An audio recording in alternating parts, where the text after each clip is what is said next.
Our next speaker will be Dr. Gary Holton. Dr. Holton is a professor of linguistics, Alaskan Native Language Center. He serves as director of the Alaskan Native Language Archive, working to preserve and provide access to vast collections of manuscripts and recordings, documenting Alaska's rich linguistic history. Professor Holton has conducted first-hand field work with two Athabascan languages, Michael Krauss and Dena'ina, and with Papuan languages in eastern Indonesia. Dr. Holton will speak on the Alaska Native Place Names Project. Please welcome Dr. Holton.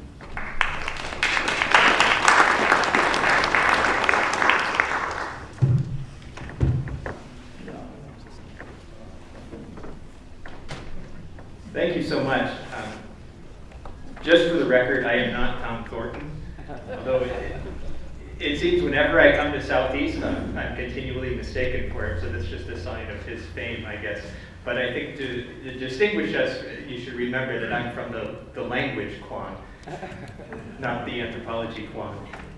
So I wanted to talk a little bit about the Alaska Native Place Names Project, but I thought, and maybe this was an appropriate thought, that I would spend a few minutes just talking about all that's happened in the past year to recognize Alaska Native place names, because it's really quite amazing. You know, I was thinking, I recycled this photograph here by Alan Horace in a lot of my presentations, and I don't talk much about what the photo is. It's from the Kenaitze SetNet site, the subsistence fishery, and it's a site where people came together in the Kenai area to fight for a long time for subsistence rights. And you may be familiar with this long-standing lawsuit that was fought between Kenaitze and ultimately lost actually at the state Supreme Court to eliminate the non-rural designation that had been given to Kenaitze folks. But I really like this image because it shows people pulling together and people pulling together for a cause. And I really think that's what we've seen over the past couple of years with Alaska Native place names. There's so much pulling together and effort to recognize the legacy and importance of Alaska Native names. I'll just spend a few minutes here before I get into the Alaska Native Place Names Project talking about official names, because that's where I've seen a whole lot of progress. You know, as our last speaker mentioned, you know, there isn't a process to make a name official, and unfortunately, unlike in our neighbors in the Yukon and in Canada, in the US, we only get one official name. That's just the way the policy works, you know, one place, one name. We can have variants, but bear in mind that variants include every single misspelling that's out there. The purpose of the variant is as a lookup, right? So that you can find, you know, if somebody mistyped the name or miswrote it, however. So if you look, I'll show some lists of variants. They're quite a hodgepodge of things. It's different than just having an alternate native name. But anyway, if we look back at the history, there have been an increasing number of Alaska Native names approved. This is just the number of names over the past 3 decades. And although those bars go up and down, one thing we see is that the percentage of names approved that are Alaska Native names, just the percentage, is increasing. If we look at some of the things that have been approved, there's just lots and lots of Native names now being approved as official names. That is, they are the name of the place, not a variant, not an alternate, not some other name. They are the actual name in the U.S. Board on Geographic Names database. Now these that I list here are names for places that were previously unnamed, right? They didn't have an official name on the map. They didn't have any official name in the U.S. Board database. So that, as our previous speaker mentioned, is a little bit less controversial a process, right? Because if there's no name already, you don't have to eliminate a name on the map in order to get the Alaska Native name approved. But you know, you can see, for example, that first one there, Saktanjin. Not sure if I'm pronouncing that right, but that was a name that was proposed earlier this year as an alternate to a proposal for a name, Scribner, what was it? Scribner Peak, I think. So that was a place that didn't have an official name, but when a commemorative name proposal went in, Lance Twitchell made a proposal to actually use a Tlingit name instead, and that was actually approved. But the really neat thing that's happening is that there are official names being approved as Alaska Native names that are replacing the old English name. And there's just over the past year, there have been several really, really historic events that have happened that I think open the doors for a lot more work in recognizing official Alaska Native place names. So one case that was approved about a year and a half ago was Dranjik River, which is a name that replaces the Black River, which is a major river in Alaska, so a major geographic feature of the Gwich'in country. And that name was approved unanimously by the U.S. board at a meeting in Austin, Texas in April of 2014. You're probably all familiar with the historic case of the renaming of Denali. It was approved by congressional action. That's a name that could not be changed by the state board or by the U.S. board because of a little quirk in the way the legislation works that says that if there is a pending proposal, then pending legislation, then the U.S. board cannot take any action. So faithfully, every legislative season, the Ohio congressional delegation would file a motion saying that you can never change the name of Mount McKinley. That would count as pending action, even though it never got acted on, and therefore the U.S. board was powerless. Well, that was overturned, obviously, last month by congressional action. So that's really an historic event. It shows the power of taking other routes to get things done. And then most recently, we have two names, Tadrinjik and Tadrinjik, which are also historic. And these are names replacing Chandalar River, which would have been North Fork of the Chandalar and the Middle Fork of the Chandalar, replacing those with their original Gwich'in names. And so that was another major river where the name was replaced with an Alaska Native name. And this is very much an historic proposal. This was presented to the Alaska board at its April meeting this year, was turned down.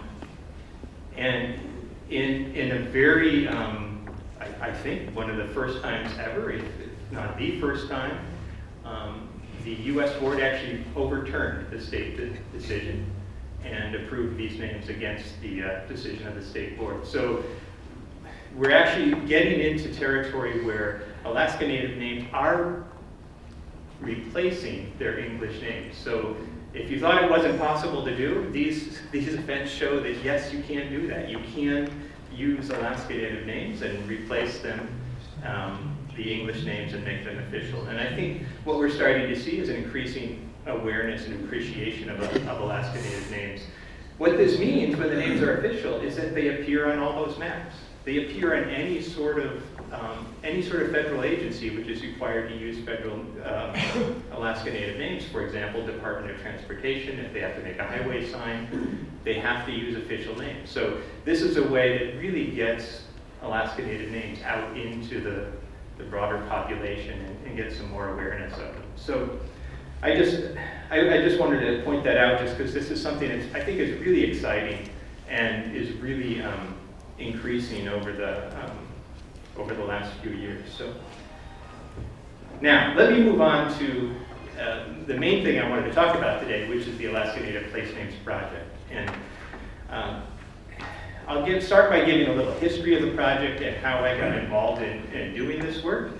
And mainly, it started out of a problem that I recognized, in that in spite of thinking that we know all these names and that they're written down somewhere, when you actually go to look for them, they're very hard to find. And here's how that came to be. A few years ago, I got involved in revising the Native Peoples and Languages of Alaska map that was created by Michael Krauss in 1974. And there were several reasons people wanted it revised. There were some pejorative language names on there. And in order to go about this, we held three meetings in Anchorage, a couple of them at the Bilingual Multicultural Conference in 2008 and again in 2009. We had large groups of people come, between 100 and 200 people, come in and give comments on what they wanted to see on the maps. And one thing that came out of those meetings is a request to put Alaska Native place names on the maps. And we thought, well, there's tens of thousands of names. How do we do this on a statewide map? And in the discussions that ensued, we thought, well, let's at least put the village names on there, right? Because that we can show the villages, and that narrows it down to something like 250 or whatever. So, so I kind of naively raised my hand and said, sure, we can do that. We've got all that documented up at the Alaska Native Language Archive, so we'll just put those names on. Well, 2 years later, we were able to publish the map. And it turned out finding those 270 village names and getting the spellings right, and making sure they were correct, and checking with all the people to make sure that we weren't using the wrong name was a very difficult task. And these are not like obscure names for a small creek, a little mountain, some tiny bay. These were village names, the names that should be very obvious to everyone. And yet that work took about 2 years of consultation in order to figure it out. And truth be told, there were a couple that were wrong on the first edition of the map, and we had to fix in the next printing. So, why is this? Well, even if you look at resources like dictionaries, it turns out sometimes they don't list all the place names, right? So here's a major dictionary, beautiful dictionary of the Yupik language. It was revised in a big edition in 2012, and it doesn't contain some of the names that we wanted to put on the map. For example, Taviakak, which we are Kipchakpak for Crooked Creek. Seems like a pretty major village name, but what's not in there. There are some standard resources. When we first started doing this, a collaborator came out with Donald Orr's Dictionary of Alaskan place names, said, look, we have all the lists of names here. Well, that's great if we're talking English names, or Alaska Native names, or English names that may have been derived from Alaska Native names, but certainly not a comprehensive resource of Alaskan Native names. We do have an official database, as was referred to, the Geographic Names Information System, which lists all the official names approved by the U.S. Board of Geographic Names. And it does have variants, as we were talking about earlier. But if you look through this list, I listed here all the variant names in the database for Sitka, for example, and you'll see one that maybe you might think is correct, although if you look what's there for Shitka, I think there should be some tone marks there that are missing. So even there, I'm not sure you have the correct name, and that variant is thrown in with a whole bunch of other stuff as well. And so it's hard to, you couldn't just use this database to figure out what name to put on that map that I was talking about, because how would you know which one of those to choose? Anyway, there's a lot more indigenous names than just the village names, so it turns out to be a very, very big project. I've estimated that, and this estimate quotes 39,000, but I think there may be well over 50,000 Alaska Native names known or documented in the state of Alaska. There is no comprehensive list. Another problem is that there's a lack of comprehensive coverage. So as Tom mentioned earlier, that not everything is named. And it's very important to know what is named and what isn't named, but you can't do that unless you've documented names comprehensively. If you just go out and get the easiest 50%, you don't really know what isn't named, right? So it really requires a very comprehensive work to do this. So anyway, what happened to all the names? Then we have to go through this all fairly quickly so I can cut to the chase here, but names are not published generally. There's a lot of stuff that exists in gray literature or in somebody's office drawer. It tends not to get archived either, so a lot of place names work does not make it to an archive. It just, again, ends up in somebody's office drawer. A lot of work is done by non-specialists, so sometimes it's, because, there's even school groups out there just doing place name documentation. Right? So people are not always paying attention to the language content. It tends to be very regionally based, right? Place names work is not comprehensive over the entire state or not even over the entire region. I think the work that has been done in Southeast is maybe an exception in that regard. If you look at the rest of the state, there's much less regionally based work.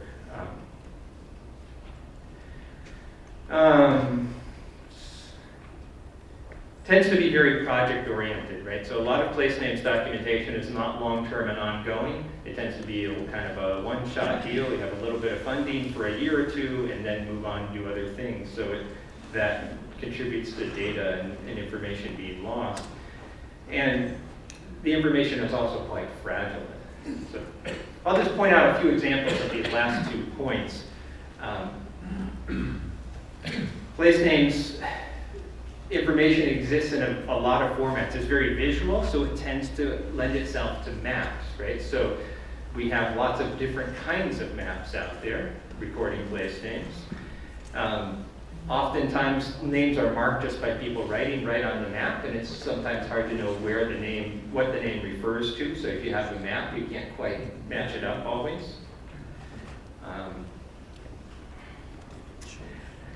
Sometimes, or a lot of times I should say, a lot of these maps have numbers on them, which go to an index somewhere. Here's an example from the Koyukon area. There's numbers like 43-F and 35 and is it C38. Does anybody know what those mean? Because I don't. Right? C38, somewhere there's probably was a document that where C38 said what that name was, but once that's been lost, then we can't recover the name anymore. You would think that, let me hold that thought, but there's a lot of variation in the numbering system work that's out there as well. So if we go and looking through for C38, we may find a lot of different ways of representing it because different projects come through and use different numbers at different times. Right? So here's an example of where the same feature was recorded with 3 different numbers. Another case where Kantishna River occurs in 3 different data sets with 3 different numbers, and so on and so on. I mean, there's so many examples of this, it's just incredible. You would think that maybe the digital world could fix all this, right? So as we move from working with paper maps to working with geographic information systems, that'll get sorted out, right? Well, turns out that's not always the case. I don't know how large that is on your screen, but I don't know if you can see the number of number ones there are, right? So there's an index there that says there's a place name number 1. 2 minutes, okay. But there's a lot of things missing. So I have 2 minutes, so I'm going to have to move on here. I should also point out that a lot of place names work gets put up on the web as its kind of archival holding space. Here's an example of some very nice work that was done on Nunivak Island. You go looking for it now, you'll find this strange Japanese website. That's what happens to stuff on the web. Okay, so I don't know how much I can say in 2 minutes, but I'll do my best. I might have to eat a little bit into John Cloud's time since I'm also speaking on his behalf. But back in April, we held a workshop in Anchorage on Alaska Native place names. It was co-organized by the Alaska Native Language Archive and the Bristol Bay Native Corporation, and gathered about 100 people to talk about projects that are going on. And as you might suspect, there's a lot of work going on in the state, not just in the past, but right now. And some of the folks that came and talked in Anchorage included the Yukon River Drainage Fisheries Association, some folks working on Gwich'in names in Jijuka and Gojri, and Bristol Bay Online, put together by the Bristol Bay Native Corporation. There's a lot of stuff going on. There's, of course, things that have happened around in this area as well. And which I mentioned here. But all kind of things happening in their own little silos. So getting back to the Alaskan Native Place Names Project again, in my last couple of minutes, what we'd like to think about is how can we pull some of these efforts together to build a registry of Alaska Native place names that recognizes Alaska Native names. We have this with the USGS Board on Geographic Names, but that's only for English names. What about the tens of thousands of other names that exist in this state? So in this project, we're trying to pull all that information together, first by identifying what the resources are, because sometimes just finding that information can be quite a chore. I've had people call me up and say, oh, we found in the basement of the Fish and Game office these 30 maps. We didn't even know they were here, right? So there's a lot of information out there that is just kind of misplaced. So one objective is to identify the resources, then compile them digitally, and then think about, well, how do we make this stuff available? How do we share it?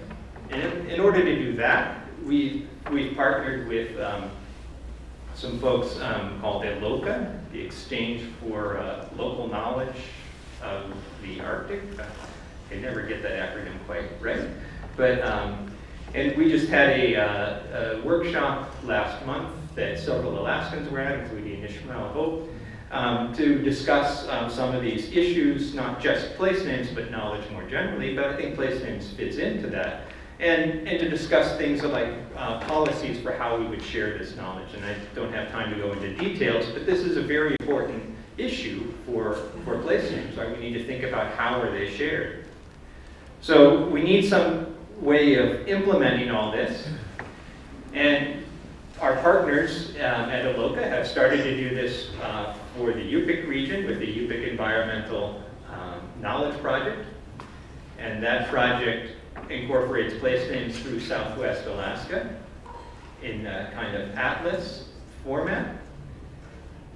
And again, I'm sorry, I'll have to be quick here because I'm running out of time. So what we've done is say, well, can we take the same framework and extend it out to cover the entire state?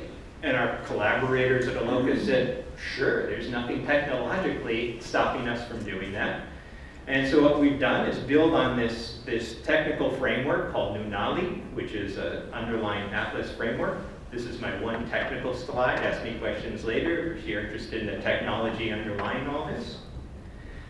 We build this out, taking in some of these digital data sets and put them all in one atlas. And this is a prototype that you see here.